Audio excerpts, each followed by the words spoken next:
السلام علیکم ورحمۃ اللہ وبرکاتہ۔ حضرات محترم، ایک سوال کیا گیا تھا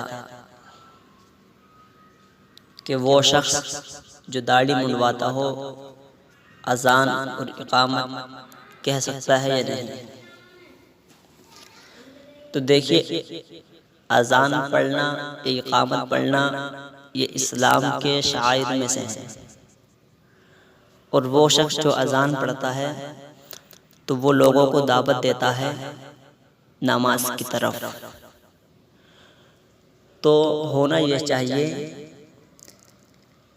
کہ جب وہ نماز کی طرف لوگوں کو بلا رہا ہے تو ایسے شخص کو شریعت کا پابند ہونا چاہیے۔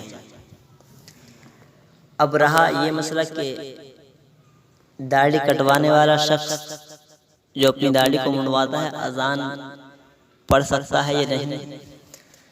تو دیکھیے، فتاوی بریلی شریف میں ہے کہ داڑھی منڈوانے والا فاسق ہے، اس کی اذان مکروہ ہے اور اعادے کا حکم ہے۔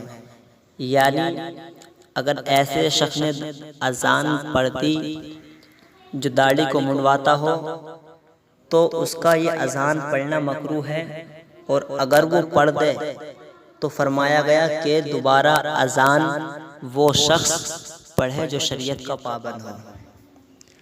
یہ دوبارہ پڑھنے کا حکم اس وقت ہے جب فتنہ اور فساد کا اندیشہ نہ ہو۔ اگر یہ خوف ہے کہ دوبارہ اذان پڑھی جائے گی تو لوگ فساد کریں گے، فتنہ کریں گے، تو پھر یہ حکم ہے کہ دوبارہ اذان نہ دی جائے۔ اور حضرت علامہ مفتی جلال الدین امجدی علیہ الرحمہ فرماتے ہیں کہ فاسق اذان نہ کہے، کیونکہ اس کا اذان پڑھنا مکروہ ہے، اور اگر پڑھ دے تو اذان ہو جائے گی، دوبارہ پڑھنا واجب نہیں ہے۔ اور تنویر الابصار یہ کتاب ہے اور ایک در مختار، ان کے اندر ہے کہ یکرہ اذان جنب و امرأۃ و فاسق ولو عالما، یعنی جنوبی کا اذان پڑھنا اور عورت کا اذان پڑھنا اور فاسق کا اذان پڑھنا یہ مکروہ ہے اگرچہ وہ عالم ہے۔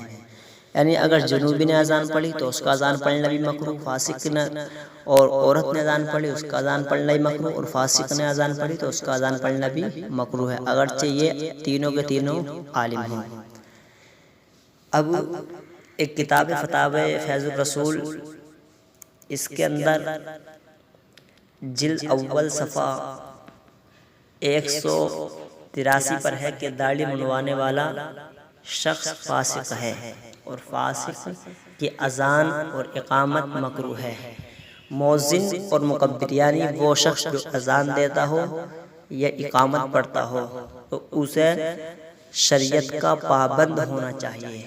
لہذا صورت مسئلہ میں داڑھی رکھنے والوں کے ہوتے ہوئے داڑھی منڈانے والا اذان نہ کہے اور نہ تکبیر کہے، بلکہ وہ شخص اذان اور تکبیر پڑھے جو شریعت کے دائرے میں اپنی داڑھی کو رکھتا ہے۔ اب بہت سے ایسے لوگ بھی ہوتے ہیں کہ جنہیں اذان پڑھنے کا شوق ہوتا ہے، یعنی داڑھی کو منڈواتے ہیں اور اذان پڑھنے کا شوق ہوتا ہے۔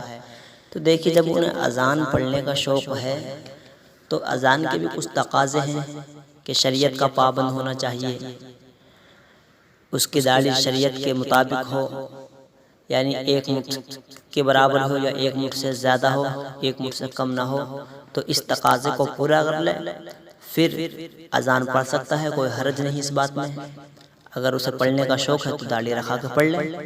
ہاں، لیکن اب ایسا نہیں ہے کہ داڑھی جس کی شریعت کے مطابق ہو وہ اذان پڑھتا رہے، لیکن اس کے الفاظ پہ بھی غور کی جائے گی کہ اس کے الفاظ اذان پڑھنے کا طریقہ درست ہے یا نہیں، الفاظ صحیح طریقے سے وہ ادا کرتا ہے یا نہیں۔ اگر صحیح طریقے سے الفاظوں کو ادا کرتا ہے تب تو وہ اذان پڑھ سکتا ہے، اور اگر الفاظ اس سے صحیح طریقے سے ادا نہیں ہوتے تو بہتر یہی ہے کہ ایسا شخص اذان نہ پڑھے۔